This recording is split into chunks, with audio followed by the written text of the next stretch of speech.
Thomas Dutronc, bonjour. Bonjour. Vous êtes en Suisse pour l'émission des coups de cœur, mais aussi votre album Éternel jusqu'à demain. Un concert à Lausanne le 28 avril. Oui, Cet album d'abord, très belle réception. Il y a cette expression convenue, on dit album de maturité. Vous y êtes? ouais, ça me Ouais. rappelle l'émission de Laurent Boyer. Ouais. Il disait ça tout le temps, c'était marrant. Il y a Alors quelque là, chose de ça, 63 ans. quarantaine, quelque chose de très abouti, une critique très très positive. Oui, c'est vrai. On a eu d'excellentes critiques, un excellent retour du public sur cet album Hein. qu'on a été faire à Londres. Pourquoi, je sais pas. Mais Nancy, on avait envie de changer un peu d'atmosphère. On a rencontré des musiciens extraordinaires parce qu'il y a des gens qui ont travaillé avec McCartney, Adele, Sia, Jamiroquai. Vous avez 42 ans, Thomas Dutronc, on vous scrute, hein, vous savez ce que c'est. Vous êtes familier des gens, alors par le souvenir de tout ce qu'ont fait vos parents, par ce que vous faites vous-même. 40 ans, ça paraît incroyable. Hein. Moi, j'ai l'impression que j'en ai 28 ou Ouais. 29 dans la tête. Ça vous a fait un coup? Bah, petit à petit, c'est vrai que moi qui suis bon vivant, Hein. j'ai quelques copains bons vivants aussi, ou comme parfois on cède à des excès de bien-être. C'est Ouais. vrai qu'on déborde un petit peu parfois. Parfois, voilà, mais faut, oui, on sent que là, il faut faire un tout petit peu plus attention à la santé que quand on a 30 ou 20, évidemment. Mais voilà, qui veut aller loin ménage sa monture. Donc tout est une espèce de, faut commencer à faire gaffe. Mais quand je dis ça, les gens me disent, oh là là, t'es fou, Ouais. tout va Quel bien à temps. 40 ans, c'est la force de l'âge. Il y a- Par contre, à 50, et alors par contre à 60. Il y a une légende dorée des Dutronc, hein. Effectivement, bon vivant, facile, la vie sans trop appuyer, etc. Pourtant, vous travaillez beaucoup, on voit dans cet album, hein, ça a demandé beaucoup de travail. Oui, on a beaucoup travaillé, mais c'est un travail qui, moi, me fait plus plaisir que d'autres. Mmh. Donc, c'est pas, on ressent ça comme un plaisir. Alors, parfois, on traîne sur un texte, on a des problèmes, c'est long, donc on s'énerve peut-être, mais c'est quand même beaucoup de plaisir. Le duo avec votre père, c'est évidemment un des moments forts. C'est arrivé comment? C'est vous qui l'avez convaincu? Ben, on était en Corse, on lui a montré des nouvelles chansons qu'on Mmh. faisait. Et il voulait nous les piquer, il les aimait bien, comme la chanson Je me fous de tout, qui est une de mes préférées, qu'on chante pas assez à la télé, d'ailleurs jamais. Mais, Hein. et mon père la trouvait super, donc il voulait nous la piquer. On a dit, bah non, c'est la première, on vient de la finir là. Et donc, on était en Corse avec mes copains, et en rentrant chez moi, on s'est dit, tiens, bah, essayons de lui faire une chanson que pour lui. Et puis petit à petit, moi je l'ai chanté un peu en la composant, je m'étais dit que j'allais vraiment écrire un texte que pour lui, que moi je puisse pas chanter, parce que le problème c'est que si je trouve une bonne chanson, j'ai envie de me la garder. Et puis au final, je me suis dit, bon, bah, enfin, quelqu'un m'a dit, quelqu'un de bon conseil a su me faire valoir que c'était peut-être une bonne idée, pourquoi je l'inviterais pas à faire un duo. Et c'est vrai que je me suis dit, on sait jamais, parce que mon père, justement, qui a été bon vivant et tout ça, on sait jamais si dans 6 mois, il sera encore là. Enfin, je sais, on est un peu dans la famille. Alors, vous parliez des légendes du tronc. On a quand même un côté où on est un petit peu angoissé, anxieux. On prévoit toujours le pire. On pense toujours au pire, quoi. On n'est pas très léger par moment. Votre mère est victime d'un cancer, d'une forme de lymphome, hein. Ça a Ouais. changé complètement la vision de ce genre de choses. Bah, ça a été une année un peu compliquée, oui, parce qu'elle a failli vraiment y passer. Et puis, et elle était très, très, très mal. Les médecins, à un moment, ont dit que c'était fini carrément. Donc, c'était assez dur. Et pendant pas mal de temps, elle était à moitié. Il y a des moments, elle était en coma artificiel, elle était sous respiration artificielle. Enfin, c'était tout. Et elle voulait voir que moi. Donc j'allais la voir tous les jours. Et c'était un petit peu lourd. On m'a dit, alors, quand les gens sont dans le coma, ils vous entendent quand même. Donc je lui lisais des trucs pendant que. C'était d'une tristesse. Je lui lisais des poèmes, des trucs. C'était un peu dur. Et elle était géniale. Et c'était un moment fort. Il y avait beaucoup d'amour entre nous. Et je ne sais pas ce qui s'est passé, mais d'un seul coup, elle était à 2 doigts de passer l'arme à gauche. Et, et les médecins ont dit, bon, bah voilà, là. Et le lendemain, on avait pris la décision de dire, bon, c'est terminé. Le lendemain, elle a commencé à remonter un tout petit peu. Oh là là. Et depuis, là, maintenant, elle s'en est sortie quasi complètement. C'est-à-dire que son cancer est en rémission et ses problèmes autres vont beaucoup mieux. Enfin bref. Mais, Quand vous dites, vous pensez que c'est terminé, elle voulait mourir. ah oui, oui. Moi, elle m'avait fait part de ses dernières volontés, tout ça. Elle m'avait dit adieu. Ouais, ouais, elle voulait y passer. En plus, sa mère était partie au même âge. Hum. Donc, je pense qu'il y avait tout un truc. Et puis, elle était au bout du rouleau parce qu'elle avait ses problèmes depuis quand même un moment. Donc, c'était très difficile à vivre pour elle au quotidien. Oui, c'était des moments qui étaient difficiles. Et voilà, et tout le monde passe par là. Hein. Nos parents sont mortels. Et voilà. Tout le monde a été marqué par tout ce que votre mère a dit. Elle avait un côté New Age, hein, assez fascinant, des croyances en astrologie, etc. Ouais. Avec le temps, vous êtes rapproché de ça? Vous avez compris davantage ce qu'elle entendait par là? Un petit peu, c'est une bonne question. Euh, un petit peu, c'est-à-dire que moi, toute mon enfance, je l'ai entendu parler elle découvrait un nouvel acupuncteur, un nouveau Hein? médecin chinois, une nouvelle méthode de je sais pas quoi. Elle était quand même très sujette à ça. Et moi, par réaction, moi qui étais plutôt en plus, euh, j'aimais bien les sciences, tout ça, j'avais un côté rationnel. Plus, je sentais bien que c'était quand même voilà, c'était le nouveau Mmh. médecin, le nouveau truc. Elle avait beaucoup d'engouement tous les 6 mois, donc moi, ça m'énervait. Mais c'est vrai que parfois, voilà, faut pas juger. Après, faut pas être victime et se faire arnaquer parce qu'il y a quand même pas mal Hein. d'arnaqueurs dans ce genre de domaine. Mais il y a aussi des gens très vrais et qui ont beaucoup de talent et qui sont authentiques. Vous êtes un phénomène comme Antoine Dutronc, parce qu'avoir 2 parents aussi marquants et en être sortis apparemment tellement équilibrés, il y a quelque chose d'étonnant. Vous n'êtes pas fils d'eux, hein, vous avez choisi votre voie à vous. La guitare, par exemple, ça est vraiment la grande affaire de votre vie. Ouais, c'est sûr qu'à 40 ans, les choses, on commence à voir la vie. Je ressens déjà une forme d'urgence. C'est-à-dire que j'ai l'impression qu'il y a plein de choses que j'ai envie de faire dans ma vie Mmh. et qu'il faut que je commence à m'y mettre maintenant. Je disais il y a quelques temps, je partirai à la retraite à 45 ans, mais Mmh. je suis pas loin de vraiment réfléchir à ça. C'est-à-dire que j'adore faire de la guitare, j'adore voir des amis, j'adore faire des chansons. Euh, Après, le problème, c'est que j'aime beaucoup la joie de vivre, la douceur de vivre, l'art de vivre. J'aime bien avoir du temps, j'aime bien avoir le temps de vivre. Et quand on travaille beaucoup, qu'on a un peu de succès ou, ou pas, enfin, là, je suis passé dans une catégorie où je travaille Hein. énormément Vous avez une expression et étonnante, vous je, dites la vie de village, hein, la- l'existence de village. Ça veut dire quoi? alors voilà, j'allais vous citer, j'adore le travail, mais j'en ferai pas mon métier. Hein? Mais oui, j'aime bien la vie de village, la dimension humaine. C'est vrai que Paris, évidemment, j'adore Paris, mais j'en ai un petit peu ma claque. J'ai envie de nature, j'ai envie d'un petit peu de beau temps. J'ai aussi envie d'endroits avec pas trop d'êtres humains. La Suisse, Plus venez en souvent. Suisse, vous allez voir, c'est très calme. Mais j'aime beaucoup par moment. J'aime beaucoup Hein? par moment. C'est vrai que je rêverais d'avoir plusieurs vies. Je rêverais d'avoir plusieurs vies. Donc, mais voilà, on a tous des charges, des crédits à payer, des courriers à ouvrir, des emails, des tas d'amis. Et c'est super, mais voilà. Thomas Dutronc, on allait fouiller dans les archives de la télévision suisse. Il y a plein d'archives de vos parents. On voit à quel point c'est des personnages d'exception. Tout est bien. C'est-à-dire, on peut couper n'importe où dans les archives. Ils ont une force d'expression extraordinaire. Je propose une première archive, c'est votre père. Ça date de 1971, 71. Il vient d'avoir 28 ans et il se confie. Jacques Dutronc, vous êtes né le 28 avril 1943 1943. à Paris, C'est-à-dire que j'ai eu 28 ans il n'y a pas très longtemps. il y a un mois environ. Eh oui. Quel genre d'études est-ce que vous avez faites?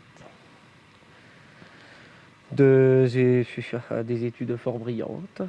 Enfin, j'ai commencé comme tout le monde par le début et j'en suis arrivé au bac, que je n'ai pas eu d'ailleurs. Car il m'est arrivé une petite histoire pas mal. Je suis arrivé en retard, bien entendu, pour l'épreuve de maths. Et je suis tombé juste sur une femme qui était professeure d'ailleurs, qui me détestait. Car paraît-il, je sentais le tabac, enfin je ne sais pas quoi. Mais c'est vrai en plus. Et c'est très drôle, elle m'a dit nana. Alors, interrogation écrite, de toute façon, je ne savais rien. Et orale, c'était encore beaucoup plus drôle pour mes amis. Elle m'a dit, allez au tableau, etc. Prenez la craie, tirez un trait. Alors, je tire un petit trait. Elle m'a dit, continuez. Alors, j'ai continué. Je suis arrivé à la fin du tableau, elle m'a dit, continuez. Alors, je continue. J'arrive sur le mur, elle me dit, continuez. J'arrive à la porte, elle m'a dit, ouvrez la porte. Au revoir, monsieur. Voilà. C'est un bon souvenir. Ah, sûrement, vu votre sourire, oui. Alors, bon, il a un charme incroyable. Hein. Génial. Ouais. C'est émouvant pour moi de voir ces choses-là, évidemment. Quel père il était, Jacques Dutronc? Alors, c'est vaste question. Question comme ça aussi vaste. Ben, vous voyez, c'est lui, quoi. C'est vrai que j'ai beaucoup de chance d'avoir des parents aussi extraordinaires, aussi exceptionnels. Après, c'est pas forcément facile à vivre.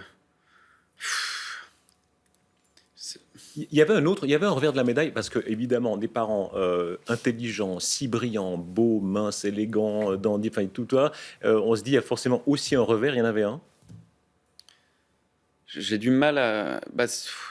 J'ai l'air très équilibré, vous Hein. avez dit tout à l'heure, mais je pense pas que je le sois tant que ça, finalement. Après, c'est des histoires personnelles, c'est sûr que.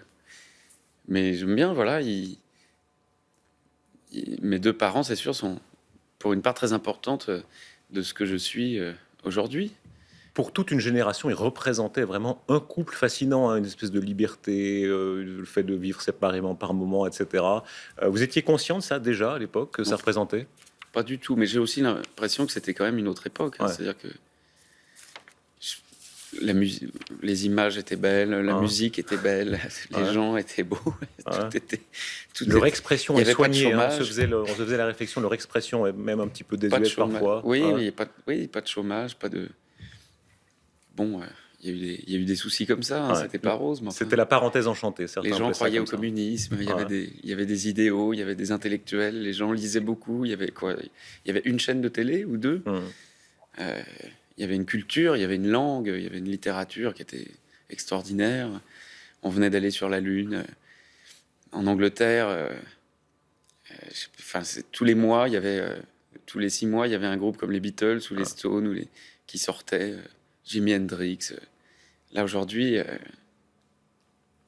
on est loin de tout ça. Vous parlez de l'Angleterre. La deuxième archive, c'est votre mère. On est en Angleterre, je crois que c'est en 1965. Elle enregistre un album là-bas et on la retrouve. La scène est assez étonnante dans une chambre d'hôtel et elle se confie à la caméra. Le direct à la télévision, vraiment, il n'y a rien qui me donne autant de trac. C'est vrai, non mais passer sur scène, j'ai 10 fois moins de trac que passer à la télévision en direct. Je sais pas, parce que d'abord, je suis pas avec mes musiciens à la télévision. Il y a des gens qui font du bruit, on n'a pas les musiciens derrière soi.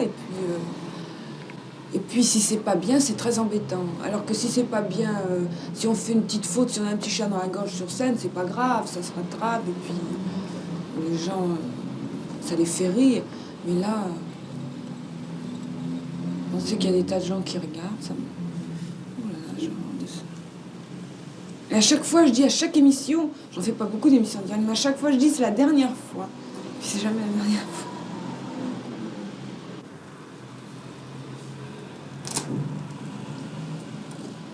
C'est très laid de voir quelqu'un en train de manger. Et d'entendre encore plus. Ça fait film suédois. Mauvais film suédois. Voilà. Vous vous rendez compte combien de temps ça fait, cette archive? Ça fait plus de 50 ans, 51 ans. Ah, la vache. Là, c'était quand? Là, en quelle année? On est en 65. Voilà. Mais je comprends complètement ce qu'elle dit. C'est combien de fois moi, j'ai fait des télés, là encore récemment, je dis plus jamais je vais en faire. Et oui, effectivement, parce que sur scène, on prépare un spectacle on répète pendant des mois. On a 10 techniciens pour nous. On est là, on est dans notre son, dans notre salle, avec notre public. Et effectivement, si on a on est quand même plus décontracté au bout d'un moment. Et dans les télés, on est mis en rapport avec d'autres artistes. On passe au milieu d'autres gens, donc on ne sait pas ce qui va avoir un impact par rapport à ce qu'il y a eu avant, ce qu'il y a eu après. Il faut être décontracté. Et effectivement, d'un seul coup, on est vu par 1 million, 2 millions de personnes, on ne sait pas. Donc ça prend une espèce d'importance démesurée. On se dit, mais il faut tirer son épingle du jeu. Et tout se fait toujours un peu au dernier moment, avec parfois des lumières pas forcément jolies, parfois des... Et donc, effectivement, c'est très stressant. Moi, ça me stresse aussi énormément. Et si j'ai une télé importante, si c'est en direct, j'y pense 4 jours avant. Je dors mal pendant 4 jours avant. C'est un métier qui réclame beaucoup de stress. Donc moi, ma solution, c'est de boire un petit coup. Ouais. Mais ça, c'est souvent, non? Quand il y a du stress, oui. Ouais. C'est pour ça qu'il faut que j'arrête de travailler un peu. Sinon, je vais Françoise finir Hardy, alcoolo. Françoise Hardy parle de votre éducation. Hein. Elle dit à quel point les deux étaient assez différents. Hein. Votre père très libéral, Ouais. vous donnant de l'argent, etc. Et votre mère essayant d'être un peu plus stricte. Oui, c'est vrai, oui. Hein? Oui, par exemple, sur les sous, ma grand-mère maternelle et ma mère étaient très, très, très strictes. Et surtout sur le travail en général. Mon père était plus libre, ouais, d'un seul coup, il arrivait... Ou si je traînais avec lui une après-midi qu'on passait devant le marchand de jouets, il m'achetait tout ce que je voulais. Alors qu'avec ma mère et ma grand-mère, c'était oh là là, non, ça, tu attendras, tu seras ci. Vous racontez des scènes. Hein. Il vous donne un billet de 500 francs ou alors il vous donne les, Oui, billets, les cadeaux de Noël avant c'est Noël. pas arrivé souvent, ça a Ouais. dû arriver une fois ou deux, mais ça m'a vraiment marqué parce que Ouais. quand on a 8 ans, à l'époque, c'était vraiment comme 500 € aujourd'hui, quoi. C'était genre waouh. Ouais. Donc, du coup, c'était sympa. J'avais plein de super jouets et j'invitais plein de copains à la maison et on faisait les fous avec plein de jouets super. Quand est-ce que vous avez compris que vous aviez des parents hors normes, que vous étiez différent des autres? À 5-6 ans, quand j'ai été à l'école et que j'ai vu d'autres gens, parce qu'il y a tout de suite des enfants qui m'ont dit « Ah, mais c'était pas du tout un problème, au contraire, c'était plutôt un plaisir. Ça me- Mais ouais, je sais pas. On se rend pas bien compte, hein, vous savez. Puis on sait pas comment c'est si on était autrement, donc on vit avec. Mais c'est plutôt une chance. Hein, j'ai plutôt de la chance d'être né avec des parents qui avaient un talent comme ça, qui étaient connus, qui avaient de l'argent, de la gentillesse, de l'humour, de l'amour. J'ai beaucoup de chance. Après, c'est vrai que on peut toujours rêver d'avoir eu des parents plus équilibrés, plus sereins. Oui, ils auraient pu être un peu plus équilibrés, un peu moins angoissés, un peu moins stressants et stressés. Et du coup, moi, je serais aussi plus zen. Mais bon, c'est comme ça. Dans votre géographie personnelle, il y a la Corse, hein, c'est impressionnant, c'est plus simplement qu'un lieu de vacances, etc. C'est une sorte d'art de vivre où visiblement vous vous êtes trouvé.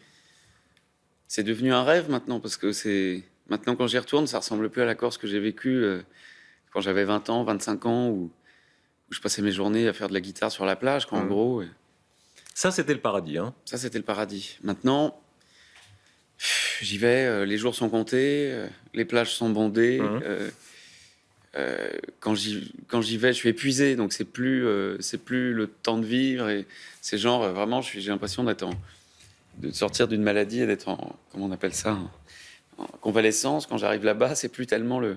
Mais j'arrive, grâce à des amis que j'ai là-bas, qui sont extraordinaires, et à l'ambiance, et au fait que ce soit ma terre et tout ça, j'arrive quand même toujours à... Puis j'y vais aussi beaucoup voir mon père, qui habite là-bas maintenant. Mais c'est une terre qui me touche. Mais j'aimerais... Quand j'ai composé mon disque, j'y suis resté 5 mois. Et là, c'était vraiment agréable, parce qu'on prend vraiment le temps d'habiter une terre, de connaître une terre. C'est pas juste... on passe passer le week-end, on se repose. Après, parce qu'on finit par être qu'entre Parisiens quand on fait ça. Et c'est ça me perturbe. On parlait de la légende du tronc. C'est vrai qu'il y a ce côté facile. On a l'impression que la vie vous est facile, que tout est passé comme ça, avec une forme un peu de distance, un peu nonchalante. C'est une illusion, ça, ou vraiment vous avez cet art de vivre là? En tout cas, c'est le but. Ouais. En tout cas, c'est quelque chose de bien que mon père a sûrement fait pendant un moment et que j'ai vu faire. Et ouais, les copains, la joie de vivre, la déconnade, la rigolade, c'est pas tout le temps le cas, mais quand ça arrive, c'est bien. Et moi, c'est vrai que j'ai cherché à reproduire et que je reproduis ça aussi. J'ai une bande de copains, vraiment des gens que j'adore, qui sont bourrés de talent et d'humour et assez particuliers, extravagants. Et j'adore traîner avec eux et passer des moments. Et c'est vrai que c'est pour ça que je vous parlais tout à l'heure du travail. Quelque part dans le boulot que je fais, en plus la plupart du temps ces copains-là sont musiciens. Finalement, moi je passe beaucoup de temps à faire des choses qui sont parallèles à mon métier de promotion, de tout ça.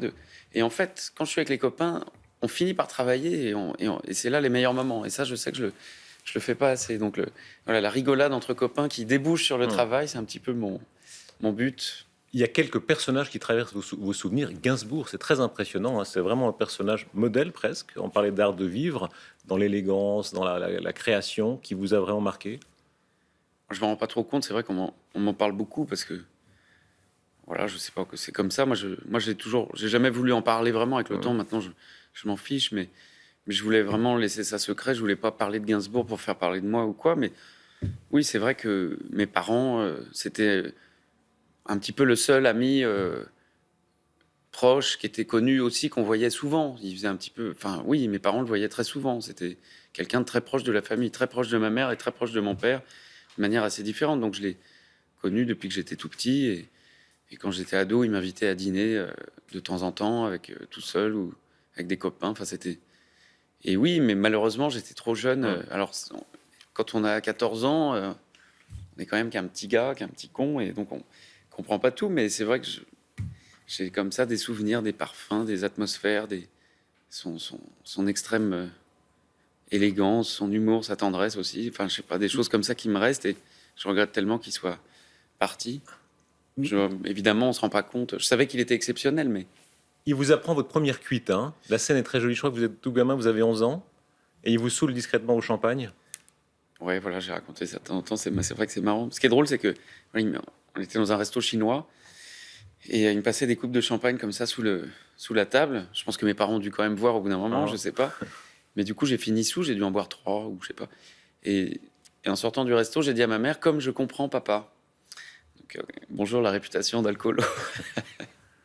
Les grands destins, hein, ça vous fascine. Je lisais, dans une interview, vous parliez du dîner idéal, le casting du dîner idéal. Je ne sais pas si vous vous souvenez de ça, Non. dans toutes les bêtises qu'on dit dans les interviews. Ouais, je sais plus. Alors vous dites, il faut inviter Jésus-Christ, Pourquoi Je Jésus-Christ? sais pas. Ouais. Albert Einstein, ça c'est pas mal, il y a eu récemment les ondes Ouais. gravitationnelles.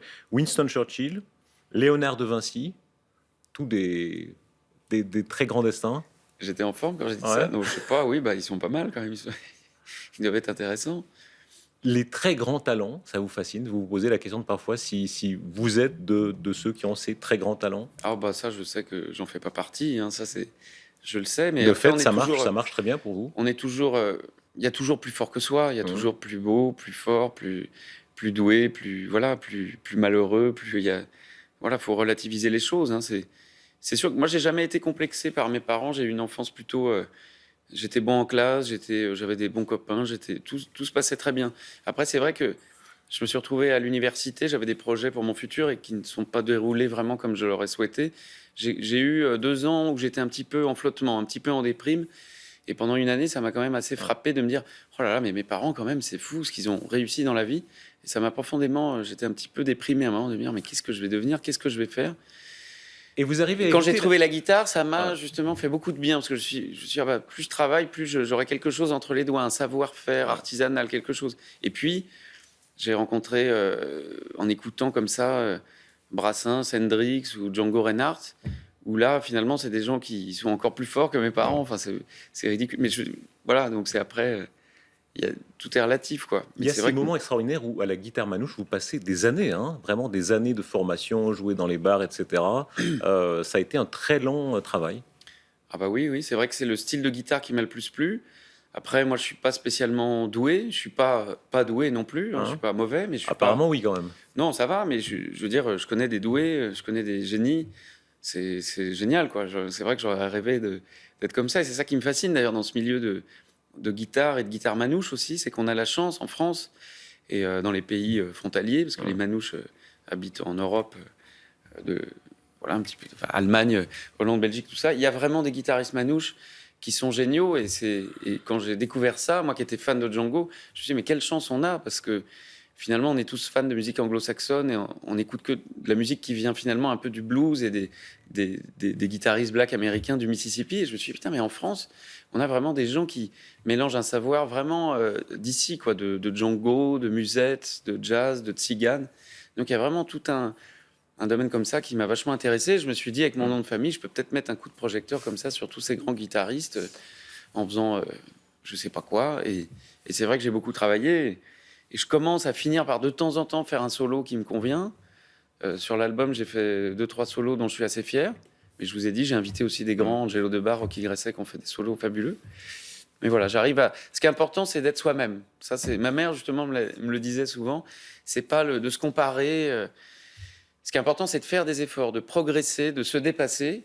Et également, quand on fait des métiers artistiques, d'arriver à être soi-même et d'arrêter de copier. Mais le problème, c'est que dans tous les arts, on a besoin aussi de passer par une phase de singer, de copier, de mimer ce que les autres ont fait, des grands maîtres qu'on admire, parce que on a besoin de ça. Thomas Dutronc, merci. Éternel jusqu'à demain, c'est très beau comme titre. Hein. C'est à la fois la profondeur et la fragilité. Voilà, ça parle de la vie, ça parle de Ouais. l'amour, ça peut parler aussi d'une fête, quand on est bien avec des amis, qu'on boit un verre, qu'on écoute une bonne musique. Il y a ce très beau souvenir que rapporte votre mère. Hein. Elle dit qu'à 5 ans, vous lui avez demandé, maman, est-ce que j'aurai une belle vie? Ah oui? Ouais. Bah, ça va, pas mal.